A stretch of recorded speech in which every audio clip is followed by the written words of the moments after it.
Old people of Reddit, what were elders from your time ranting about?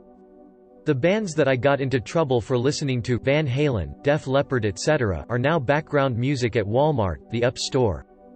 My grandfather talks about how his father thought that the automotive industry was going to be the end of Western civilization because cars are making us fat and lazy. My parents used to tell me how lucky I was to have electricity, hot water etc. They said only rich people had cars when they were young. Same things as always, young people have no work ethic, bad music, and too much sex. I'm in my early 50s, so I guess that counts as old. Don't watch so much TV. I could only watch ½ an hour of TV a day, so I'd go to my friends' houses after school where their parents weren't so strict. Don't sit so close to the TV, go outside and play. You've been on the phone for an hour, you just saw your friends at school. Get off the phone, edited to fix mistake. ½ an hour of TV, not ½ a TV. Be nice to an old lady, okay? I'm lucky if I can remember my own name some days. Dungeons and Dragons would cause a psychotic break. Background to the myth was rather sad. The psychotic break idea started because of the disappearance of James Dallas Egbert, which became a media frenzy and got fictionalized into 2 novels by 2 different authors and then a made-for-TV movie starring a really young Tom Hanks. Egbert was nearly a child prodigy. He started college at Michigan State University at age 16. One day he disappeared. The press took an interest. His family hired a private detective named William Deere, and Deere both found Egbert and told the press that the kid had a psychotic break while playing a D&D game. Deere was lying. He was lying for the best of reasons though. What had actually happened was Egbert had tried to commit suicide. He was at least 2 years younger than any of his classmates, which was stressful in itself. Adding to that, he was also gay, and the Midwest in the 1970s was not an accepting place toward LGBT people. Egbert had gone down to the tunnels beneath his dormitory, which was part of a connecting set of basements across several university buildings, taken pills, which didn't kill him but kept him asleep until after his disappearance was already all over the news. He really didn't want to face the media, so he went to hide in a friend's house in either Texas or Louisiana. Accounts vary. At this point the private detective Deere found him. Out of consideration for Egbert's health, Deere made up an explanation to keep the press away from Egbert and hoped public interest would subside. The opposite happened. This caught the public's imagination and became a phenomenon. Deere held his silence through the novelization and the TV adaptation, then published his explanation with apologies in the 1980s.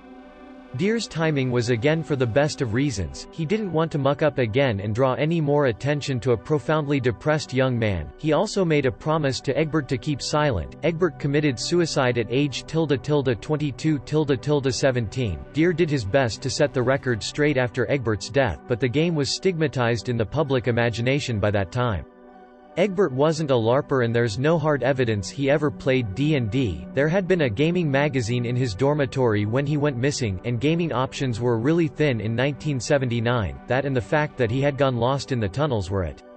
Incidentally, by the time Deere published in 1984 a different, equally tragic, equally specious, and even more lurid scandal had connected D&D to Satanism in the public imagination. Edit for more about the second fake scandal. Science fiction writer Michael Stackpole burst that bubble in 1990. He released his report in full and it's still available online. TLDR: teen suicide, child abuse, satanic panic. Number 2 An observant Redditor has corrected my error about Egbert's age. Also, he was a sophomore at the time of his first suicide attempt. He was 3 years younger than his university classmates. Since the satanic panic aspect has generated numerous comments, here's a thumbnail version. In 1982, a teen named Irving Pulling committed suicide by shooting himself. Irving lived in Virginia and had no contact with James Egbert. Irving had been an avid D&D player. After Irving's death, his mother Patricia Pulling insisted that her son had killed himself after being targeted with a satanic curse through a D&D game. Pulling was not a reliable narrator. She later claimed in a press interview that 5% of the population of Richmond, Virginia were active devil worshippers. What she didn't broadcast was Irving's history of enduring child abuse. Patricia Pulling founded an organization called Bothered About Dungeons and Dragons (BAD), published anti-D&D pamphlets that circulated especially among the evangelical community, and obtained a private investigator license. By the end of the decade, when Stackpole checked out Pulling's claims, she was giving pricey seminars to law enforcement at taxpayer expense. Her research was deeply flawed, to say the least. Soon after Stackpole's report, major organizations in the United States and Canada, including the Centers for Disease Control, published findings. Fantasy gaming is unrelated to suicide. Pulling died of ovarian cancer in 1997 and Bad disbanded. The Egbert and Pulling cases are separate, but they got conflated in the public imagination. Rock and roll and Elvis hip gyrations. One of my husband's relatives is like 70-something, and she's a very nice lady, but she is vehemently against D&D. Supposedly, as it was explained to us, she believes that you have to do some kind of satanic ritual to bind demons to your service, so they make you get good dice rolls and make your character do well. Honestly, that sounds way more exciting than D&D actually is. Whatever the latest new media is, comic books in the 50s, TV in the 60s, 70s, video nasties in the 80s, computer games in the 90s, but amazingly, even books were once seen as a dangerous craze. Back in the 18th century, many prominent voices were concerned about the threat posed by people reading too much. A dangerous disease appeared to afflict the young, which some diagnosed as reading addiction and others as reading rage, reading fever, reading mania or reading lust. Throughout Europe, reports circulated about the outbreak of what was described as an epidemic of reading. Kiss and #X200B, they were knights in Satan's service. Satanic members with their devil music, and #X200B, it's like light rock now lol. The Simpsons, when it came out in Australia, there was a lot of controversy over Bart being a bad influence on children and, to a much lesser extent, Homer being abusive. Hell, there were politicians trying to have it removed from the airwaves, and that was before that insulting episode where they came to Australia. My parents complained all the time that I spend all my free time at the computer and I'd be a beggar and complete failure in life. I'm software engineer for 20 years. Madonna being a bad role model for girls, MTV, Crayola-colored hair. The Beatles and rock and roll suck. Frank Sinatra and lounge music is going to be popular forever. Gas went up to 20 cents a gallon. Beatniks.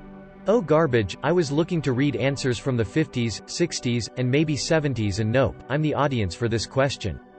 So, elders from my time ranted about sitting too close to the TV, which I watched too much, my garbage handwriting, and spending too much time fiddling with my T99 quarters. Anyone else learn basic by making Mr. Bojangles? Too much TV. You should be outside. Length of hair. Our music, hairstyles, fashion, lack of morals, etc. I am an old fluffer now myself, but I refrain from getting into intergenerational flame wars with the younger folk. This, my group is good, your group is bad. Bullgarbage gets real old, real fast. Running up the long-distance phone bill. I don't think kids nowadays even are aware we used to pay extra for calls out of state. Not an old people, but Socrates thought writing things down instead of memorizing them would destroy learning forever. My granddad was furious at me using a pedaled whetstone as opposed to an honest-to-goodness wet rock to sharpen my scythe for harvesting wheat.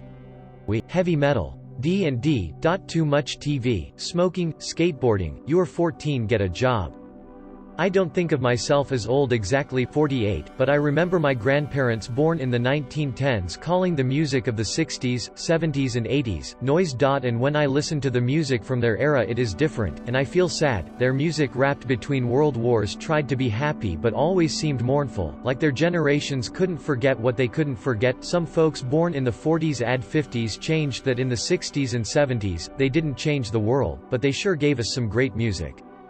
My granny, born 1920, was in the car with us listening to the radio when the Beatles came on. She said, I used to think the Beatles were just a load of noise, but compared to this newer stuff they're actually quite pleasant. So basically, always music. Edit. I am aware that 30 is not that old, and I am aware that lots of people also had older grandparents, but my granny would have been 33 when she had my mum, who was 37 when she had me.